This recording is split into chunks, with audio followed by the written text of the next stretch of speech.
Welcome, you guys. What is up? Happy Thursday. So today's not like a traditional video of mine. I'm kind of gonna go over a couple of things, especially for my ladies.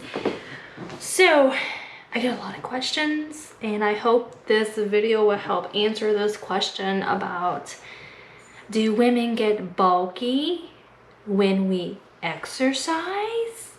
Now, I mean, I know I'm a prime example of whenever you exercise and I lift heavy weights, you know, I just have a lot of fat going on. So I'm not really bulky. I just have a lot of fat over my muscles. So sometimes when you're just starting your journey, or maybe you're trying to build mass, your mass is a little bit bigger, or you might just have a lot more fat all over your muscles, so you don't really have that definition of muscles. Okay, you know, as you do fat loss as far as your nutrition, then you start, you know, losing inches, you get more of a definition because you're still building muscles, as well as losing fat deposits in your body. So you have your fat composition. So what I'm going to go over today is just kind of like debunk the myth. I know a lot of women that I talk with get very scared because they think that if they lift heavy weights, they think they're going to get bulky. And, you know, I understand the concern, and I really hear my ladies out, and I really try to, you know, ask them specifically, you know, what makes them think if they're going to get bulky, or if there's anything, you know, they may be scared of when they come to resistance training with dumbbells, weights, you know, just like those type of concerns, which, you know, definitely ask your trainer, specifically if you have any concerns about you lifting weights. You know, definitely dial in what you want your goal to be. Is it to become stronger? Is it to become, you know, more fat loss, being more defined with your, you know, your body composition? If you really want to focus on that, focus on inches, you know, it really just boils down to what you want your specific goal to be. And if you're having trouble with that goal, definitely speak with your trainer, so that you can get more of a specific, realistic goal. So, you know, we're not just throwing a whole bunch of terms around. So what today is, I just read an article from Girls Gone Strong, because I am a certified pre and postnatal coach with Girls Gone Strong. So they're like my source of information. And I felt compelled to share this information with you. And I feel like this is going to help kind of review, you know, the misconceptions that we may have when we're first starting a resistance training program.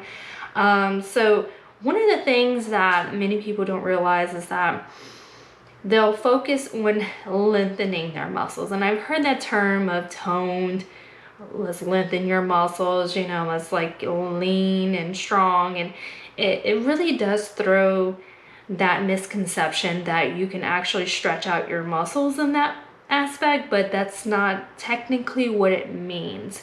Your muscles are really fixed. Okay, so you have a starting point, where is your point of origin, where your muscle is connected to your bone. So your muscles connect by tendons. So this is where it starts, and then there's where it ends. Okay, so the muscle itself cannot be stretched to where you are lengthening your muscles. It's very vague when people talk about those things, because they're fixed points. But when you do stretch, like, you know, you do your warm-up stretching, you do your active stretch, to really ease the tension of your muscles. And what you're doing there is basically just increasing your range of motion, because your muscles do stretch in a sense where, okay, so I'll have my bicep, I am not stretching it, I'm pulling it towards me.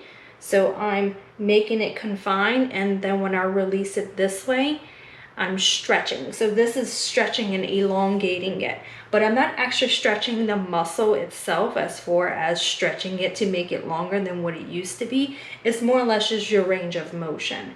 And when you do active stretching, you're just stretching out those muscles, because if you allow lactic acid, sometimes if you're working out really, really hard, you'll get that pump. So you're pumped. You have all that blood flow in your muscles, and then if you take a pre-workout, you'll have some stimulants to really engage the water to be in it, so your muscles do like more pumped and more blood flow in it. That's not necessarily saying your muscles are bigger. It's just when you're actively working out, you're stressing out your muscles, you're actively working them. They're going to be full of lactic acid if you work out for, you know, a long period of time. So you basically want to stretch out your muscles so you don't have that tension, and you want to relax it and really just cool down and allow your muscles and that acid to really seep out. Okay, so that's what that is. So when people are talking about exercises to lengthen your muscles, there's no point. There's no exercise capable of lengthening your muscles of what you've genetically been born with. All you're able to do is actually just increase your range of motion. And even your muscle length doesn't even increase or decrease when you're working out. So I just want to debunk that, and that's what this article, I will post the article in the description so that y'all can actually read the full article, but I just want to kind of hit these points. So your exercises actually makes your muscles stronger. So when you add resistance training and you start lifting weights, you're actually making your muscles stronger. So you're building that strength, you're building that mass, you're building, you know, all these blocks of your muscles to where that you're able to increase your weights, increase your reps, increase your strength, your endurance, and everything that goes in with exercising. A lot of times people or trainers will, you know, possibly maybe give you a workout plan that is more high reps, lightweight, and more cardio based. And there's nothing wrong with that if that's kind of what you are comfortable with. But if you are looking to gain muscle strength, you will have to increase your weight. So your pounds with your weight. You will also have to increase, you know, your repetitions. So, and then you do shorter periods of rest in between your sets. So let's say you're doing bicep curls. What I normally do is that I'll have my weight. So I'll start off with a lighter set of weights, do my bicep curls, and then I'll shorten my rest period. So instead of 60 seconds between my sets, I will do 30 seconds. So 30-second sets. 30-second rest between my sets, so that I'm just kind of, you know, getting that edge and getting that pump to where I'm really working out those muscles. And then as I'm doing my sets, I'll increase my weights about, you know, 2.5 to 5 pounds. So like I'll go from 15s to 20s. And then if I could do 25s on my third set, then I will. If not, I'll just stick with my 20s, which is perfectly fine. Even if you go from 15 to 18. Depending on the wherever, you know, what type of weights you have and what type of increase you can do. But as you gradually increase your weight whenever you're doing your exercises, then you start building that strength. You start building those muscles and building that mass.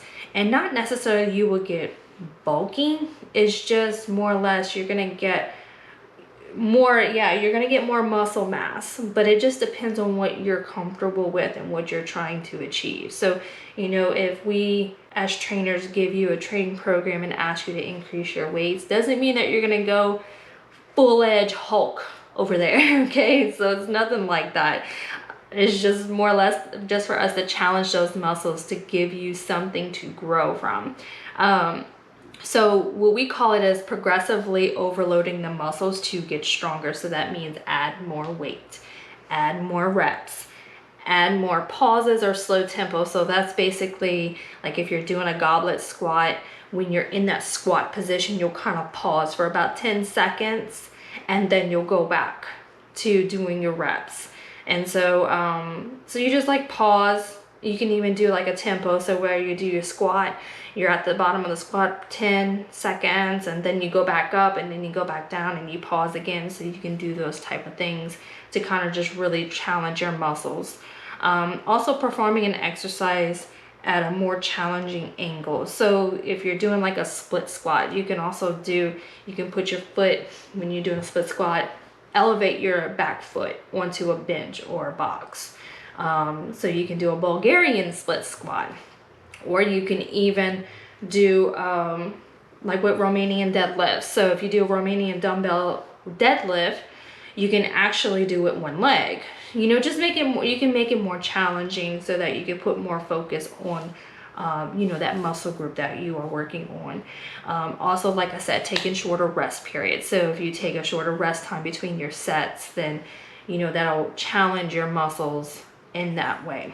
So progressive resistance training can result in a leaner appearance. So that's what I was talking about, is that once you start increasing your rate and you start challenging your muscles, and your muscles start to grow, and then you start losing that fat, that because your adipose tissue, which is your fat tissue, is a layer over your muscles. So sometimes, you know, when we're in the beginning stages of our journey, like I've said previously, you may have more fat deposit in certain areas on your body. So as you use your nutrition to do the fat loss, as well as adding a resistance training program, you'll see that definition to show.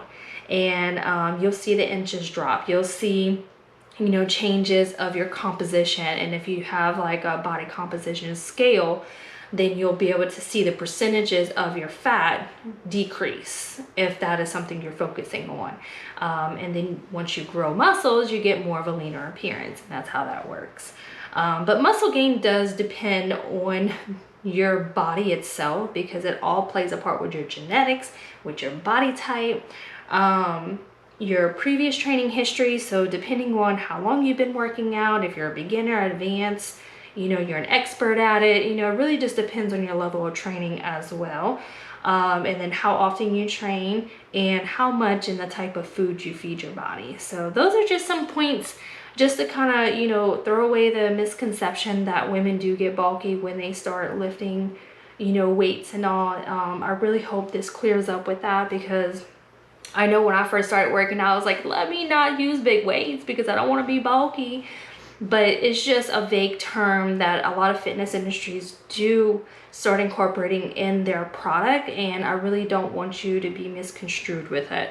So Girls Gone Strong, I'm going to post the link to the article that I got these points from in the description below, and really take a read at it. And especially if you're a trainer and you're having difficulty of having those conversations with your clients, definitely read up an article. There's a good guideline at the end of it to really do an expressive coaching, so you can really dial in on those questions that may be hard to get out of your clients, because you really don't want to shame anybody for saying a certain thing, because we know as an expert, but we really want to see from their perspective and see from their side. So really take a look at it, especially if you're a trainer. And so I just hope those points kind of hit the mark. If you're just, you know, you just want to learn more info, definitely take a look at the article. And Girls Gone Strong is a great community to be part of too. So once you click on the article, you can also look at different articles as well. They also have free courses there. They've inspired me so much to continue to learn and to continue to educate all my clients and any trainers that I come across with. So I hope this was useful. Definitely comment below if you have any questions, and subscribe. I'm going to be just, you know, doing various informational videos. But if you find this was helpful, like it, share it. Anything helps to get the word out. So I hope you guys have a great day, and I look forward to speaking with y'all again.